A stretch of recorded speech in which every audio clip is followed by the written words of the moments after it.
Bonjour, je m'appelle Laurent Leroutier. Je suis portfolio développeur simulation chez Siemens Digital Industries Software.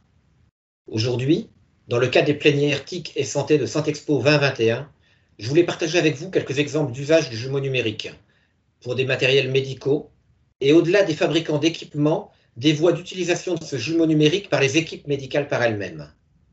Ces exemples proviennent de travaux réalisés par la division qui développe le logiciel de simulation multiphysique SimCenter AmSim à Lyon, de clients industriels, mais aussi des équipes de recherche et développement qui travaillent sur des projets français ou européens.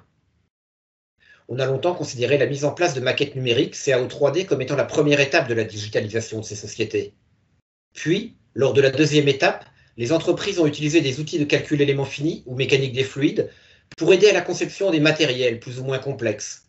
Ainsi, on pouvait tester virtuellement la tenue mécanique d'une prothèse ou s'assurer que l'écoulement d'un fluide à travers une tubulure, un masque, serait maîtrisé en pression, température ou homogénéité de mélange. Siemens propose d'ailleurs des outils de simulation de mécanique des fluides 3D, StarCCM+, et de calcul structurel et de mécanismes SimCenter 3D. Mais aujourd'hui, je vais présenter quelques exemples de l'étape suivante, la création et l'utilisation de jumeaux numériques de systèmes multiphysiques. Le logiciel SimCenter AmSim simule les phénomènes multiphysiques, thermiques, pneumatiques, mécaniques, électriques, hydrauliques, en dynamique. Cela fait maintenant plus de 20 ans que SimCenter AmSim est utilisé pour représenter les systèmes respiratoires comme les ventilateurs, dragueur médical par exemple, ou dans d'autres industries les masques à oxygène pour les avions chez Safran Aerosystèmes. Le modèle présenté ici considère les systèmes pneumatiques eux-mêmes, y compris l'humidification et le chauffage des gaz, ainsi que les patients qui y sont connectés. En effet, la perte de charge due à la trachée, les volumes ou souplesse des poumons impactent directement les niveaux de pression et débit qui sont régulés. Ce sont des paramètres du modèle que l'on peut modifier. La variabilité des patients, hommes, femmes, poids, âge, peut être étudiée pour s'assurer de la bonne performance des systèmes et de leur contrôle pour différentes configurations envisagées. Ces études sont souvent réalisées par le constructeur du respirateur. C'est un challenge encore plus important lorsque le ventilateur est partagé pour 2 patients et que chacun d'entre eux doit recevoir la quantité d'oxygène appropriée. La capacité de travailler avec des modèles physiques corrélés, avec des mesures expérimentales, d'optimiser leur contrôle ou bien les branchements, jonction en T, permettent d'accélérer la réalisation in situ dans le monde réel. Au-delà, des nouvelles applications telles SimCenter Web App Server permettent la construction et le partage en quelques clics de ces résultats avec des interfaces homme-machine similaires à celles des équipements réels.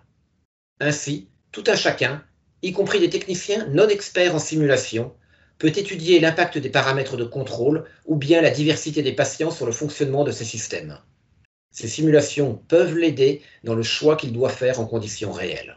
Les 2 exemples suivants proviennent de projets de recherche. L'un juste terminé, le projet Aquas, et l'autre en cours jusqu'à 2023, le projet Fossetta. Siemens s'est positionné sur une partie du projet Aquas concernant la sécurité de la seringue, qui est un objet connecté.